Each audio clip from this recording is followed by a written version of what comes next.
আজকে সত্যি দর্শক আমি চমকে উঠেছি।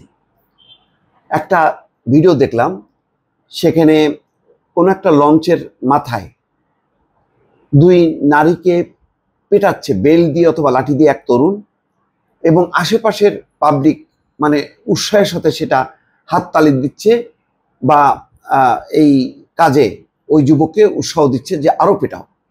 আমি প্রথমে মনে করলাম যে এটা কোনো নাটকের বা সিনেমার কোনো অংশ কিনা, অথবা টিকটক যারা করে সেই ভিডিওর কোনো অংশ কিনা।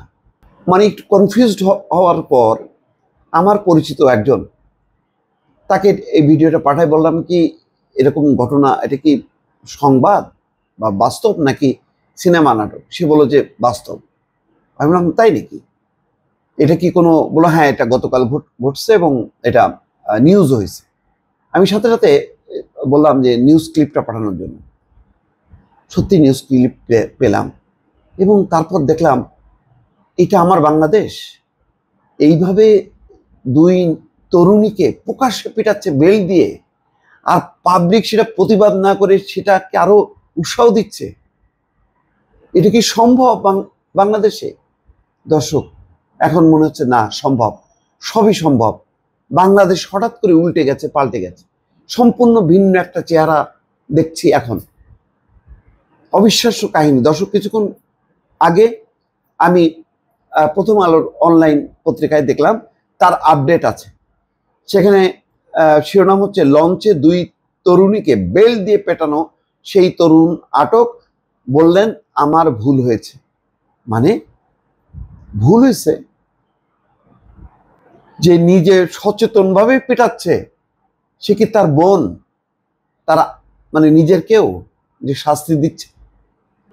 মানে অন্য তরুণীর গায়ে এইভাবে হাত দেয়া, এইভাবে লাঞ্ছিত করা, এইভাবে অপমান করা, আর সে বলতেছে আমার ভুল।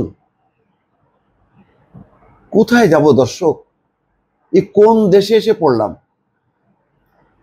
মুন্সিগঞ্জ লঞ্চ ঘাটে যাত্রা বিরতির জন্য থামা একটি লঞ্চে দুই তরুণীকে প্রকাশ্যে মারধরের ঘটনায় নেহাল আহমেদ ওরফে জিহাদ নামে এক তরুণকে আটক করেছে পুলিশ।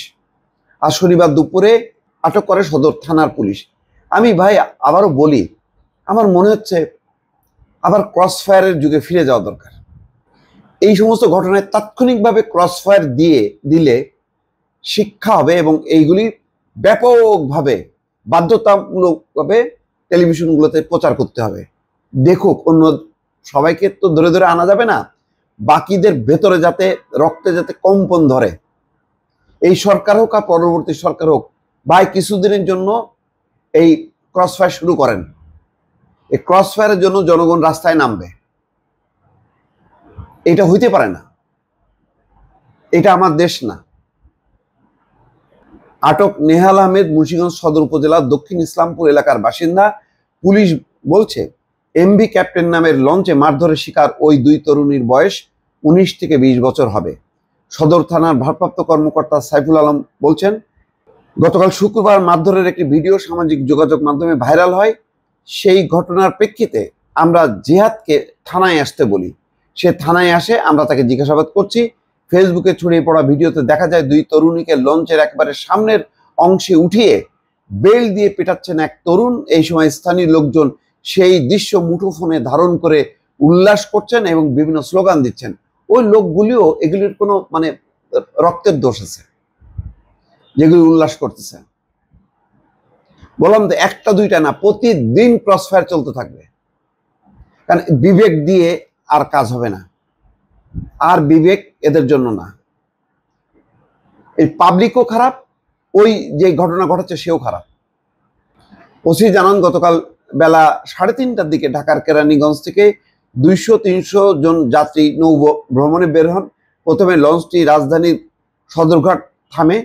সন্ধ্যার দিকে লঞ্চটি চাঁদপুরের মোহনপুরের উদ্দেশ্যে সদরঘাট থেকে ছেড়ে আসে। প্রতিমধ্যে পিকনিকের চাঁদা দেওয়া নিয়ে ওই লঞ্চের যাত্রীদের মধ্যে কিছু ঝামেলা হয়। রাত 8টার দিকে নাস্তা দেওয়ার জন্য মুন্সিগঞ্জ লঞ্চ ঘাটে লঞ্চটি থামানো হয়। যাই হোক, ঘটনা যাই হোক না কেন, আমি এটা বুঝতে চাই না, কিন্তু আমি মনে করি যে ভাই মানে এটা যথেষ্ট হয়েছে। দেখেন, এই দুই তরুণী আপনার আমার মেয়ে হইতে পারতো, আপনার আমার বোন হইতে পারতো। শুধু কল্পনা করেন, আপনার রক্তের কেউ, আর এইরকম তরুণ কি নেহাল আহমেদ ওরফে জিহাদ, তার কি করা উচিত বলেন? আমি খুবই আপসেট হয়ে গেলাম যে মানে দেশটা কি হঠাৎ অপরিচিত হয়ে যাচ্ছে? ভালো থাকবেন, আল্লাহ সবাইকে হেদায়েত করুক। আল্লাহ হাফেজ।